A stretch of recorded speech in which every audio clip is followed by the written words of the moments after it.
Corin talk, but it will be very interesting because Professor Frans Pouwer is a very important person in the field of psychology of diabetes.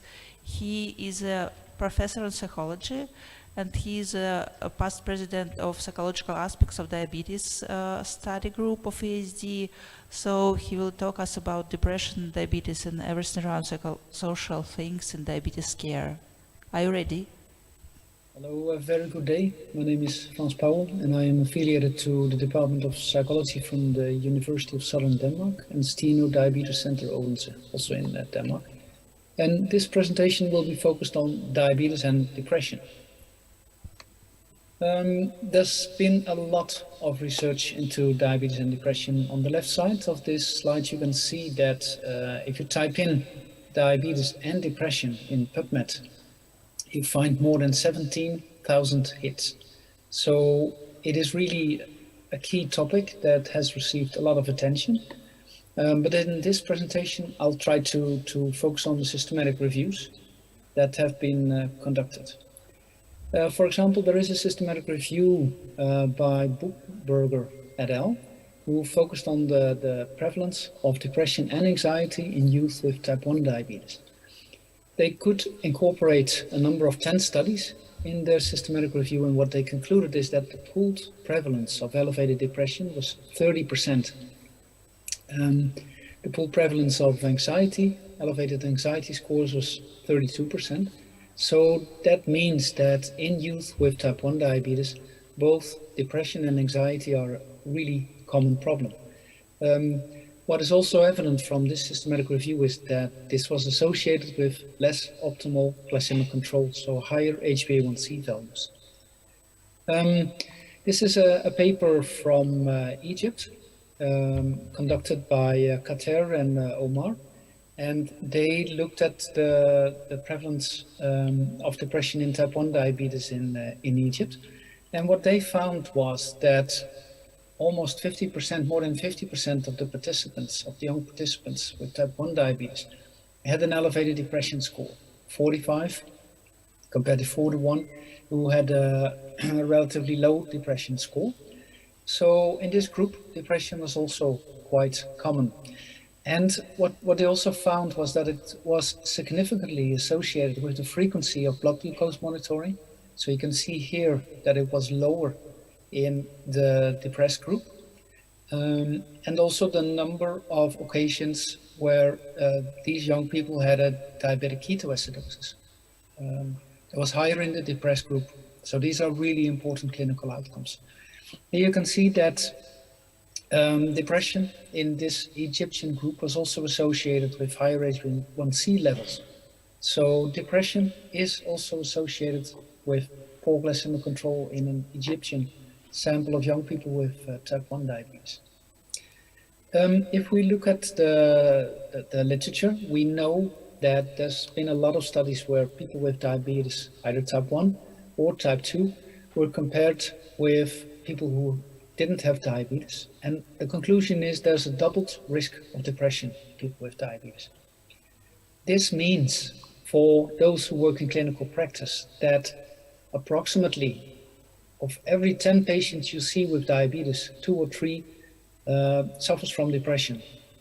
1 suffers from a major depressive disorder, and 1 or 2 suffer from what we call subclinical depression. So we cannot diagnose a depression, but the scores are elevated, and these people are at risk for a full-blown major depressive disorder. A couple of years ago, we were curious regarding the prevalence of depression in people with pre-diabetes, so impaired glucose metabolism, or undiagnosed type 2 diabetes. And we conducted a systematic review together with Arie Nouwen. And what we found was that if you compare people with undiagnosed diabetes and those with a normal glucose metabolism, there's no difference in depression prevalence.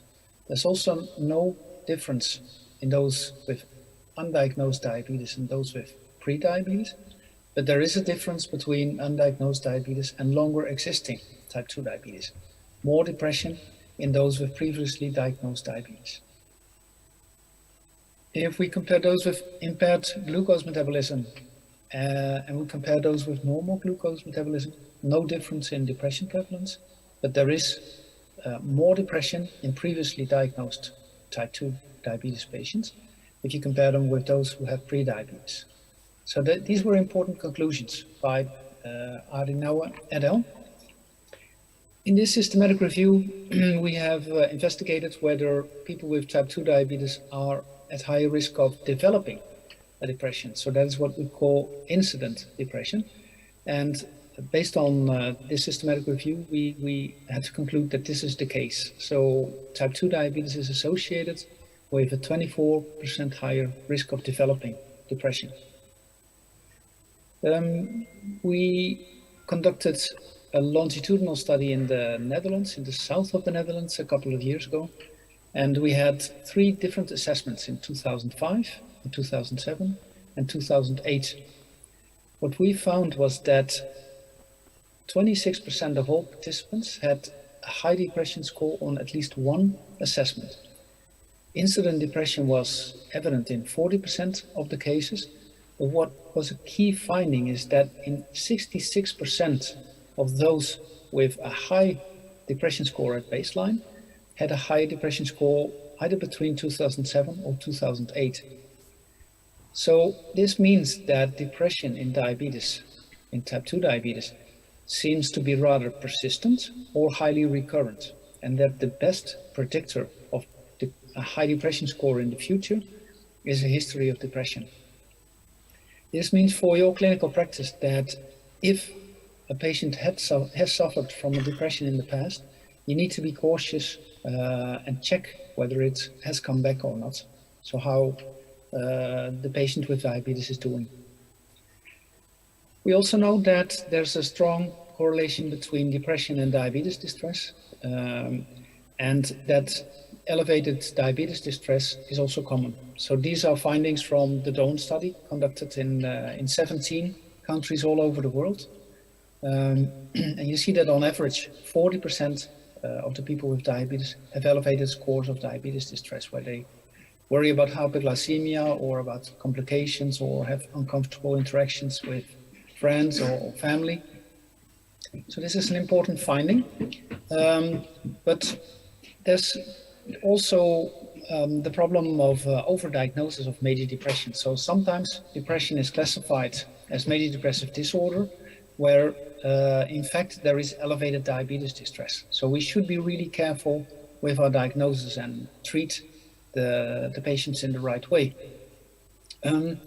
Clinical problem is the big heterogeneity of major depressive disorder. So you all know that for a diagnosis of major depression, a combination of 5 out of 9 depression symptoms is required.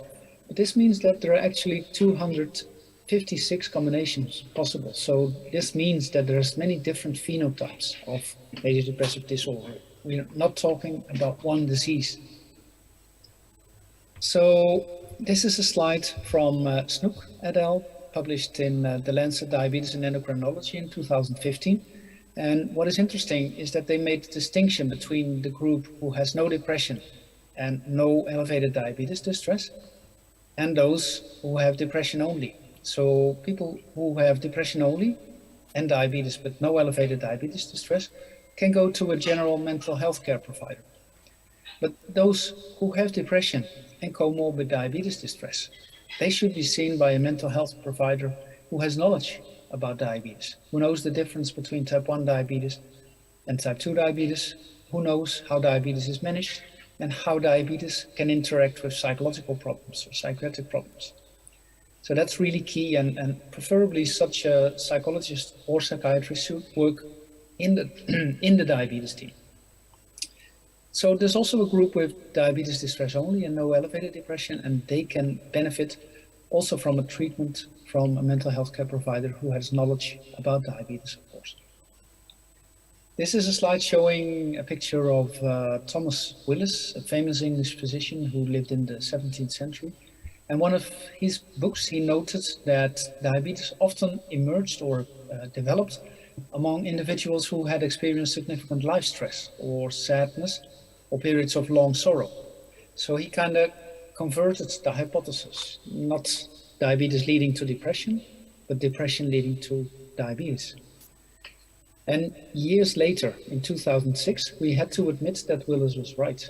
Depression is a risk factor for type 2 diabetes. We published that in Diabetologia, and the risk is 37% higher in those with depression or an elevated depression score compared to those with a low score. So the risk of developing type 2 diabetes. Right now, together with my PhD student Nana Lindekilde, we are working also in other psychiatric populations, and what we see is that actually the risk of developing type 2 diabetes is not only elevated in depression, but also in people with an anxiety disorder, people with schizophrenia, people with bipolar disorder, sleep disorders, some eating disorders, binge eating, for example, so not anorexia. So this is important also for the people who work with psychiatric patients. This is a systematic review by Ari Nauer et al. Regarding the longitudinal associations between depression in people with diabetes and the risk of diabetes complications. And the conclusion was there that depression is associated with a higher risk of incident complications.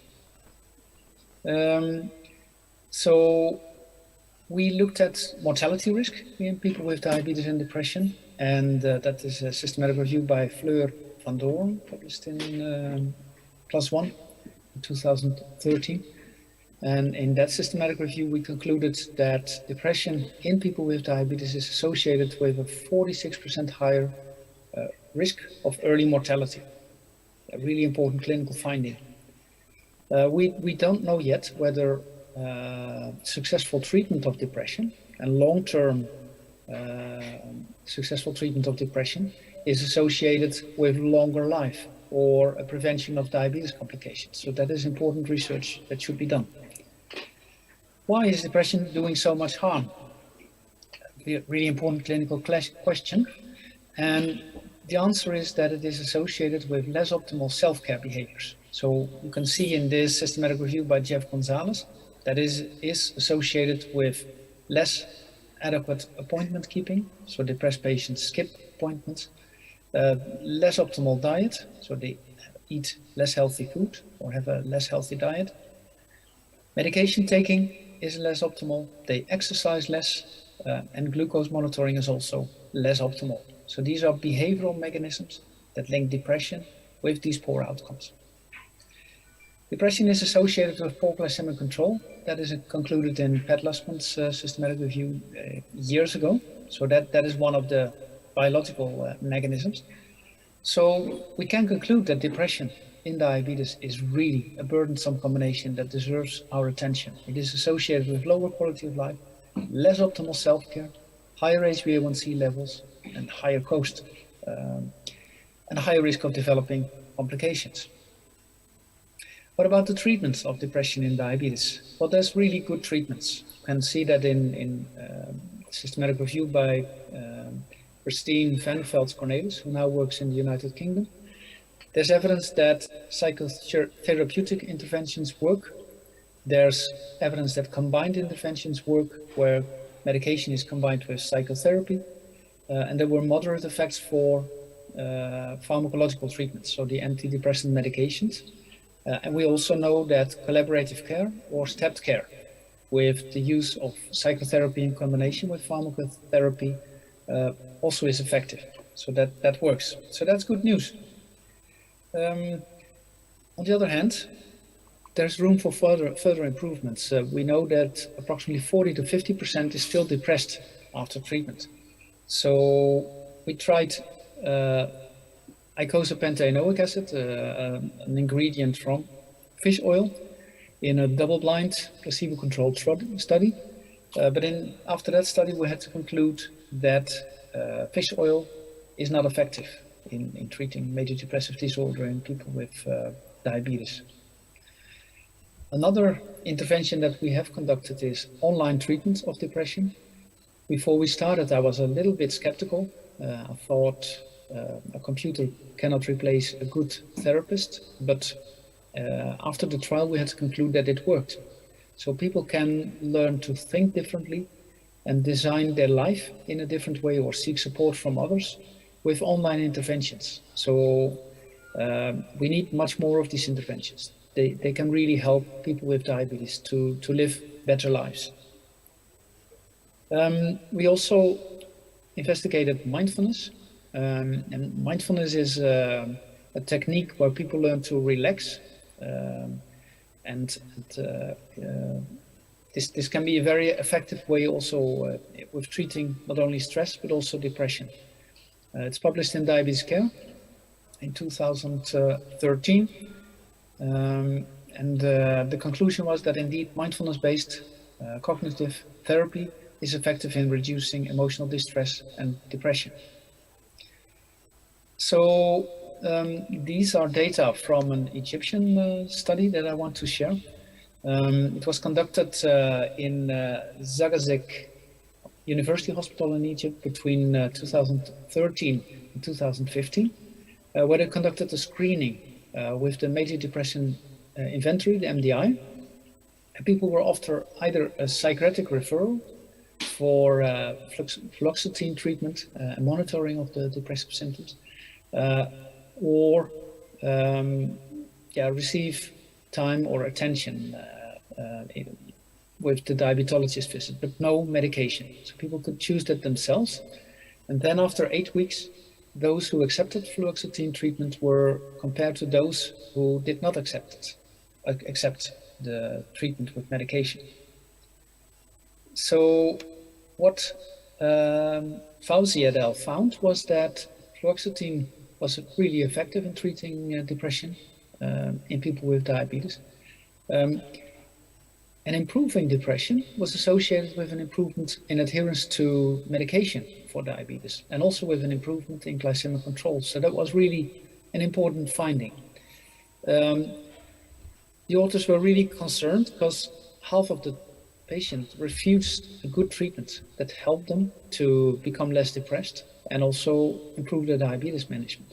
And what they discuss in their interesting paper is that stigma seems to be a key barrier that we need to target. So every human being can become depressed. That is a fact. It is possible that each of us develops depression. And the burden on the shoulders of people who have diabetes, complex disease to manage, where people can develop complications, etc., is an important risk factor for depression. So I would like to end with some suggestions for future research. So I think future depression research should take into account the levels of diabetes distress. That's really important. Perhaps focus on subtypes of depression. Another thing that I think is important is to use smartphone-based assessments. It's what they call ecological momentary assessments in the study of depression, and look also at fluctuations in mood and in key drivers of depressed mood. We also need to know whether adequate treatment of depression prevents future complications and lowers mortality rates. So can we help people live long and healthier life with adequate treatment of depression? We also need to discover the physiological and the behavioral mechanisms that link depression and diabetes, and find ways to prevent depression in diabetes. It is also important that depression in diabetes should not overshadow all other important areas in diabetes, which are disordered eating, for example, or sleep problems, or pain. So in the end, I think it's key that a psychologist is also part of the diabetes team, if possible, and that psychologists are trained to work with people who have diabetes. So I would like to end with this paper that we recently published in Diabetic Medicine to celebrate the PSAD study group that exists for 25 years. All people who are interested in the psychosocial aspects of diabetes can become a member. So you can Google this and check the PSAD, an official website study group of the AASD. Thank you very much, and have a nice day. Thank you.